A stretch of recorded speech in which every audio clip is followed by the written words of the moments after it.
जय हिंद, नमस्कार। एक बार फिर स्वागत है आप सभी का। जैसा कि पता है आप सभी को, 20 फरवरी से जंतर मंतर पे लगातार आंदोलन चल रहा है एक्स सर्विसमैन का, जिसमें पहला 3 अप्रैल को हुआ था मेगा शो। फिर इसके बाद 9 अप्रैल को united front of pattern organisation बना। इसके बाद अब मेगा शो 30 अप्रैल को होने जा रहा है। उसका मसौदा तैयार किया गया है। ऑल ओवर इंडिया से सभी भूतपूर्व सैनिक जिसको पॉसिबल है ज्वाइन करेगा। 30 अप्रैल जंतर मंतर नई दिल्ली। इसमें क्या मसौदा है? वो आरोपी में विसंगतियों और लंबित मांगों के संबंध में संयुक्त ज्ञापन।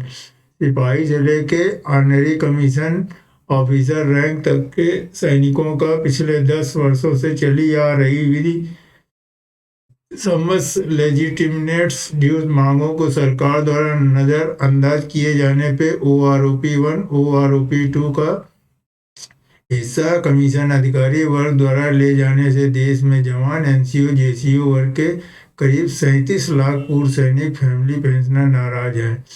सरकार ने निम्नलिखित कारणों से विचार किए बिना अधिकारी और जवान NCO JCO OROP का निर्धारण एक समान आदेश वर्ष 7 नवंबर 2015 को जारी कर दिया, जो आधार वर्ष का अधिकतम और न्यूनतम औसत है, जबकि जवान NCO JCO HCO के लिए OROP के पेंशन निर्धारण के आधार औसत की जगह अधिकतम होना चाहिए था।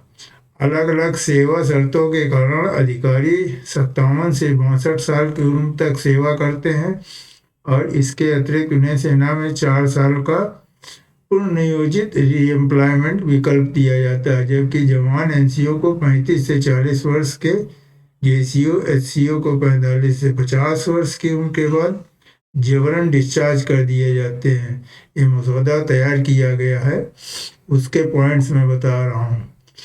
अधिकारी वर्ग का टाइम स्केल होता है और सिलेक्शन ग्रेड में भी एक निश्चित सेवा काल के बाद पदोन्नति के पैनल में आ जाते हैं, जबकि NCO जवान SCO पदोन्नति वैकेंसी पर आधारित होती है। इसलिए योग्यता रखने के बावजूद किसी कोर रेजिमेंट में ये 10 साल में हवलदार बन जाते हैं, कहीं इन्हीं को 18 साल लग जाते हैं। उसी प्रकार इनको JCO बनने में कहीं 24 साल लग जाते हैं, तो वैकेंसी नहीं होने के कारण ये बनते भी नहीं है, अतः जबरन डिस्चार्ज कर दिए जाते हैं।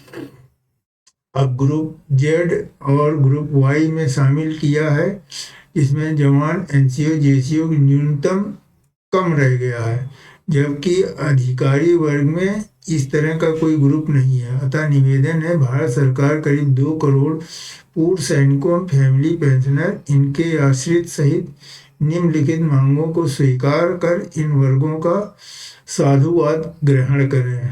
नंबर 1, पे का 75% सिपाही से लेके ऑनरी कमीशन रैंक तक पे का 75% लंबित मांग देखें। संगठन का मेमोरेंडम दिनांक 2/8/2015, 1/1/2016, 22/8/2016, 7/10/2018 एवं 10/2/2023 को स्वीकार कर 191 पेंशन टेबल का रिवीजन करें, क्योंकि 60 साल सेवा करने वाले और 35 से 50 साल सेवा करने वाले पेंशन का निर्धारण फार्मूला अलग अलग होना चाहिए। अतः आज औसत का फार्मूला केवल डिफेंस कमीशन अफसर को ही फायदा पहुंचाने के लिए बनाया गया है। दूसरा पॉइंट, रैंक एंड वेटेज के साथ अधिकतम पर OROP का निर्धारण। SCO JCO NCO OR का OROP टेबल निर्धारण औसत के बजाय अधिकतम अक्रॉस द 3 सर्विसेज। रक्षा मंत्रालय पर पत्र संख्या नंबर 17/1/2013 में वर्णित रैंक वेटेज बहाल कर किया जाए, क्योंकि 6वें वेतन आयोग के चैप्टर नंबर 2.4 में के अनुसार लेटरल मूवमेंट की पॉलिसी आज तक नहीं बनी, जिसको आधार बनाकर रैंक वेटेज और स्केल के अधिकतम पर पेंशन का निर्धारण वापस ले लिया गया था। एक समान, तीसरा पॉइंट, एक समान एमएसपी सभी कम्बिटेंट रैंक का एक दर से मिलिट्री सर्विस पे देकर one rank one pension table का पुनः निर्धारण हो।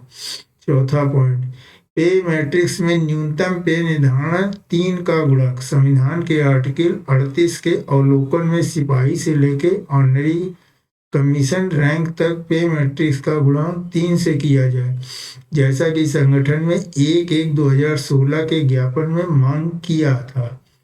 पांचवा पॉइंट, न्यूनतम पे मैट्रिक्स 4 हो, सिपाही का पे मैट्रिक्स लेवल 4 किया जाए और एससीओ तक सभी का एक पे मैट्रिक्स लेवल आगे किया जाए। छठवां पॉइंट, न्यूनतम guarantee pension with effect from 1/1/2016 रक्षा मंत्रालय पत्र संख्या ये है 18/8/2010 के अनुसार न्यूनतम पेंशन का निर्धारण नेशनली तीनों सेनाओं के अधिकतम के आधार पर 1/1/2006 से हुआ था। 7वें वेतन आयोग में भी 1/1/2016 से नेशनली न्यूनतम गारंटी पेंशन का निर्धारण किया जाए। 7वां पॉइंट, ग्रुप एक्स पेंशन जैसे ट्रेड्स हैं जो कि 7 सीपीसी के बाद 6200 रुपये ग्रुप एक्स पे ले रहे हैं, उन सभी ट्रेड्स के प्री 2016 रिटायरी के साथ भेदभाव किया जा रहा है। जनवरी 2016 से पूर्व रिटायर एक्स ग्रुप के जेसीओ एनसीओ जवान जिनका ग्रुप ट्रेड और योग्यता जनवरी 2016 के पश्चात रिटायर सैनिकों के समान है, उन्हें बढ़ी हुई एक्स ग्रुप पे के रुपए में 6200 का परिलाभ नहीं दिया गया। उनकी पेंशन OROP 2 टेबल की संख्या नंबर 8 के अनुसार नहीं दी जा रही है। बी पॉइंट, उनके साथ रिटायरमेंट की तारीख की वजह से भेदभाव नहीं किया जाना चाहिए। उन सभी जेसीओ एनसीओ जवानों का जिनका ग्रुप ट्रेड तकनीकी शैक्षणिक योग्यता 1 जनवरी 2016 के पश्चात रिटायर होने वाले जेसीओ एनसीओ जवानों के बराबर है, उन्हें एक्स ग्रुप पे कैटेगरी 6200 रुपये की श्रेणी में रखते हुए टेबल संख्या 8 में शामिल करें। सी पॉइंट, आपकी सरकार के द्वारा किया गया यह कार्य भारत के कॉन्स्टिट्यूशन के आर्टिकल 14 का उल्लंघन है, कृपया इसको ठीक करने का कष्ट करें। 8वां पॉइंट पे आते हैं, one rank one pension on request discharge shoulder on request किए जाने वाले आर्मी रूल्स धारा 13(3)(4) को 6 जून 2017 को OROP की शर्त में जोड़ा गया था।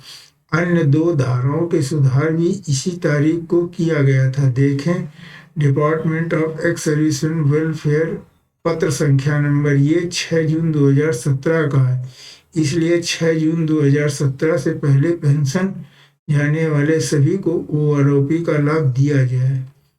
9वां पॉइंट, वाई ग्रुप में AICTE के अनुमोदित डिप्लोमा होल्डर कुछ ट्रेड जो कि AICTE के अनुमोदित डिप्लोमा होल्डर है उनको ग्रुप वाई में रखा गया है, जैसे कि मेडिकल, डेंटल टेक्नीशियन। ऐसे भी सभी ट्रेड की जांच कर इन ट्रेड्स को ग्रुप एक्स में लाया जाए।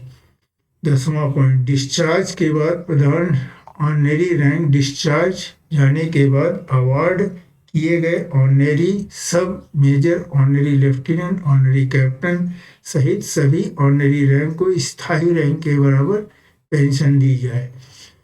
11वां point, financial degradation of honorary lieutenant captain, honorary captain और लेफ्टिनेंट कैप्टन को 4th पे कमीशन के अनुपात से मेजर के बराबर पेंशन दिया जाए। 12वां पॉइंट, एक समान लिबरलाइज्ड फैमिली पेंशन, वार इंजरी एलिमेंट, डिसेबिलिटी पेंशन सभी रैंक को एक दर से डिसेबिलिटी पेंशन, वार इंजरी एलिमेंट और लिबरलाइज्ड फैमिली पेंशन दिया जाए, क्योंकि पराक्रम और त्याग का मूल्यांकन रैंक सेवा काल के अनुसार नहीं किया जा सकता। डिसेबिलिटी पेंशन का ऑफिसर और जवानों का अनुपात 4th पे कमीशन 5th पे कमीशन क्रमशः 1.66 एंड 1.67 का था। तत्कालीन रक्षा मंत्री जी भी डिसेबिलिटी पेंशन की गैप को कम करने के पक्षधर में थे। अन्य देशों में डिसेबिलिटी का निर्धारण आश्रित के आधार पर किया जाता है। 13वां पॉइंट, साधारण फैमिली पेंशन के बराबर हो। और 14वां पॉइंट, ऑनरेरी नायब सूबेदार की पेंशन नायब सूबेदार को नायब सूबेदार के बराबर पेंशन हो। OROP2 के अंदर इनको सामान्य हवलदार की पेंशन दी जा रही है, जो कि PCDA सर्कुलर 631 का उल्लंघन है। तीनों MACP 17 साल से पहले, तीनों MACP का लाभ 17 साल से पहले दिया जाए। जो सिपाही की अधिकतम सेवा करने की सीमा है, उनका 1/1/2006 से पहले पेंशन गए पूर्व सैनिकों पर भी लागू किया जाए, क्योंकि अधिकारियों को टाइम स्केल प्रमोशन है और 21 साल के मेजर को भी पेंशन का लाभ देने के लिए पे बैंड 4 में भी पेंशन के लिए किया गया था। 16वां पॉइंट, एक्सटेंडेड AGIF का लाभ 85 साल तक की उम्र AGIF, AFGIS, ANGIS के एक्सटेंडेड इंश्योरेंस स्कीम से ईयर ऑफ रिटायरमेंट की शर्तों को हटाकर इसका लाभ 85 साल तक उम्र में किया जाए। 17वां पॉइंट, OROP का टेबल लाइव डाटा सार्वजनिक हो। 2018 में डिस्चार्ज हुए सैनिकों का मिनिमम मैक्सिमम लाइव डाटा जिसके आधार पर OROP2 के टेबल बनाए गए हैं, उस डाटा को पब्लिक किया जाए। सभी तरह के भेदभाव खत्म हो। अन्य मांग संगठन द्वारा दिनांक 2/8/2015, 1/1/2016, 22/8/2016, 7/10/2018 एवं 10/2/2023 को प्रधानमंत्री कार्यालय रक्षा मंत्री को दिए गए ज्ञापनों में उठाए गए भेदभाव सभी मुद्दों तत्काल हल किया जाए, ये सौंप दिया गया। सब लोग सिग्नेचर कर दिए हैं। और जैसा कि पता है, ये जंतर मंतर पे अपने सीनियर वेटरन्स लगातार आह्वान कर रहे हैं। और 30 अप्रैल को मेगा शो है, जो कि कॉल की गई है बहुत ही सीनियर वेटरन्स, जो जंतर मंतर पे धरना चल रहा है। अब 30 अप्रैल को जो जा सकते हैं नियर बाई वो जाएं, और जो सहयोग दे सकते हैं दे सकते हैं, और बाकी लोग सभी को जागरूक करें और अपने जो MLA हैं, MP है, मेंबर ऑफ पार्लियामेंट हैं, उनको ज्ञापन सौंपें। जैसा कि वीडियो में देख सकते हैं, उन्होंने कहा है सबको शेयर करें और बताएं कि अपने अपने एरिया में जो ज्ञापन है वो दिया जाए और सबको जागरूक किया जाए, मांग उठाई जाए तेजी से। ये है 30 अप्रैल का एजेंडा। मिलते हैं नेक्स्ट वीडियो में, तब तक जय हिंद, जय भारत।